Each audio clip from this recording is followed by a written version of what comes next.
Retain qualify करने के लिए दिन रात मेहनत की है, चाहे वो एनडीए हो, सीडीएस हो, चाहे एफकैट हो, नावल एकेडमी हो, चाहे एसएसबी के लिए, एसएससी टेक के लिए जा रहे हैं, एनसीसी स्पेशल एंट्री के लिए जा रहे हैं, टीईएस के लिए जा रहे हैं, आप जिसके लिए भी जा रहे हैं, बहुत मेहनत किया आपने, आप रिटेन में अच्छा मार्क्स लेके आए, अच्छा स्कोर किया आपने, और जैसे ही आप एसएससी में जाते हैं same to same day screen out होके वापस चले आते हैं। कितना तकलीफ़ होता है वो समय और वो दर्द, है ना। क्या फ़ायदा उस मेहनत का जो आपने इतना किया, सारा यूज़लेस। इसलिए ये बहुत ज़रूरी है कि आप एसएससी में जाने के पहले स्क्रीनिंग इनके बारीकियों को समझें और उस पर बहुत मेहनत करें, तभी आप एसएससी में 5 दिनों के लिए रिटेन कर सकते हैं और आगे 5 दिनों के लिए परफॉर्म कर सकते हैं, तभी आपका सिलेक्शन हो पाएगा। स्क्रीन आउट होने के बाद कोई सिलेक्शन नहीं होता है, स्क्रीन आउट सबसे पहला दरवाज़ा है ना। तो चलिए इसके बारे में हम डिटेल से जानते हैं। इसमें मैं वेटरन शिव कुमार आप सभी का स्वागत करता हूं इस डिफेंस ज़्यादा चैनल में, एक ऐसा प्लेटफॉर्म जो डिफेंस एस्पिरेंट्स को उसके सपनों को साकार करने में पूरी मदद करता है। ठीक है, चलिए लेट्स स्टार्ट। जेंटलमैन, इसमें जो सबसे इम्पॉर्टेंट टेस्ट है वो PPDT, picture perception and description test. जैसा कि टेस्ट के नाम से मालूम है आपको, परसेप्शन का मतलब होता है आपका समझ, आपका विचार, जो आप हैं, ठीक है ना। वो किस पे डिपेंड करता है, हम कुछ तो हमारे माता पिता का प्रभाव रहता है, कुछ समाज का प्रभाव, कुछ परिवार का प्रभाव और हमारे फ्रेंड सर्कल का प्रभाव, जहाँ पे हम रहते हैं उसका प्रभाव, इन सारों चीज़ों का मिलाकर हम बनते हैं। ठीक है, तो मैं वही बोलूँगा और वही मेरे विचार होंगे जहाँ जो मेरे दिमाग में है। तो पिक्चर और परसेप्शन टेस्ट एक बहुत कम समय का टेस्ट है जिसमें एसएसबी आपकी पर्सनालिटी के बारे में पता लगाता है कि आप किस टाइप के व्यक्ति हैं आप। ठीक है, अगर उसको लगता है कि थोड़ा सा भी चांस लगता है कि ये कैंडिडेट अच्छा है, आगे इसको पुश किया जा सकता है, चांस दिया जा सकता है, तो डेफिनेटली आप 5 दिन के लिए एसएसबी में रिटेन करते हैं और आगे 5 दिन तक आप उसमें टेस्ट दे पाते हैं, तभी आपका सिलेक्शन होता है। ठीक है ना।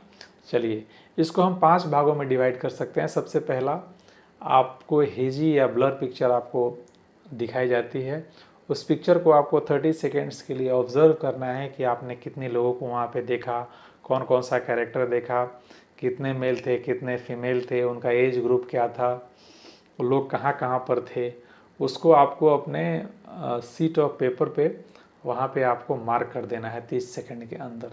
ठीक है, और 4 मिनट के अंदर आपको एक बढ़िया सी स्टोरी, एक ब्यूटीफुल आउटकम के साथ, जिसका हमारे जीवन में, समाज में, देश के ऊपर जिसका एक पॉजिटिव इम्पैक्ट करे।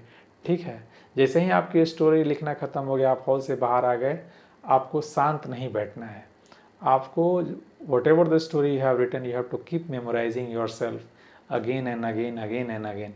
तो होगा क्या कि जैसे ही नरेशन के लिए आप जाएंगे, तो नरेशन में चूँकि आपने स्टोरी को मन में ही मंत्र अच्छी तरह रिवाइज कर लिया है, तो नरेशन में आप इसको बहुत अच्छी तरह नरेट कर सकेंगे। ठीक है, तो जैसे ही आपका नंबर आता है, 15 से 20 लोगों का ग्रुप हॉल के अंदर जाता है, सेमी सर्कल में चेयर लगे हुए होते हैं, तीनों ऐसे सर साइकोलॉजिस्ट, जीटीओ और इंटरव्यूअर तीनों आप बैठे हुए होंगे। जीटीओ साहब आपका बढ़िया सा ब्रीफिंग देंगे टेस्ट के बारे में। Gentleman, this is your narration part. Every candidate will be given 1 minute for narrate his story. When the last candidate will finish, this group discussion will start. Time will be given 15 minutes for the group discussion.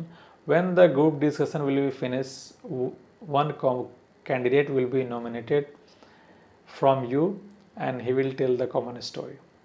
बढ़िया से briefing उन्होंने दे दिया। Briefing देने के बाद आप 1 bye 1 candidate ने narration को शुरू कर दिया।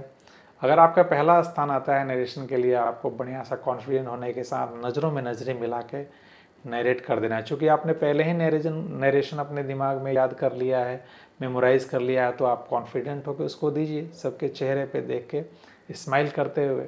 ठीक है, अगर आपका पहला नहीं है, दूसरा, चौथा, पाँचवा जो भी है, आप सबकी सुनिए। आपको नरेशन को सारे को ध्यान से सुनना है। अगर ध्यान से आप नहीं सुनेंगे तो ग्रुप डिस्कशन में आप अच्छी तरह पार्टिसिपेट नहीं कर पाएंगे, क्योंकि किस कैंडिडेट ने क्या बोला, अगर कुछ मुझसे पॉइंट ऐड करना है, कॉमन स्टोरी बनाना है, या दूसरी स्टोरी, मेरी स्टोरी अच्छी नहीं है दूसरे की स्टोरी अच्छी है तो मुझे उसे सपोर्ट करना है, इन सारे बातों का ख्याल रखना है। ठीक है, चलिए आपका नंबर आया, आपने ग्रुप मतलब अपनी स्टोरी को नरेट कर दिया। उसके बाद जैसे ही नरेशन ख़त्म होता है आपको पहला चांस लेके ग्रुप डिस्कशन में पार्टिसिपेट कर लेना है। Gentleman, I have written this story and I think it is a good story. आपकी ये स्टोरी अच्छी होगी, definitely the other candidates will support you. अगर स्टोरी अच्छी नहीं है, अगर 2-3 कैंडिडेट दूसरे की स्टोरी सपोर्ट कर रहे हैं, आप अपनी स्टोरी ठीक है उनको सपोर्ट कर दो।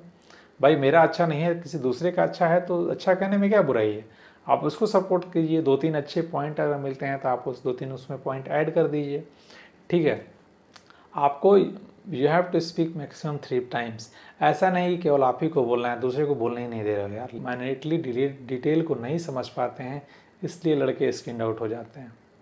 ठीक है, अगर इन वीडियो में जो भी बातें की गई हैं, अगर उसको आप बहुत ध्यान से आपने समझा और इसको अप्लाई किया, डेफिनेटली आप स्क्रीनिंग इन होंगे और आगे सफल भी होंगे और आपका फाइनल सिलेक्शन भी होगा। अगर वीडियो पसंद आया है तो वीडियो को लाइक करें, चैनल को सब्सक्राइब करें और इसे शेयर करना ना भूलें, ताकि जो भी डिफेंस एस्पिरेंट्स हैं इसका लाभ ले सकें और अपने सपनों को साकार कर सकें।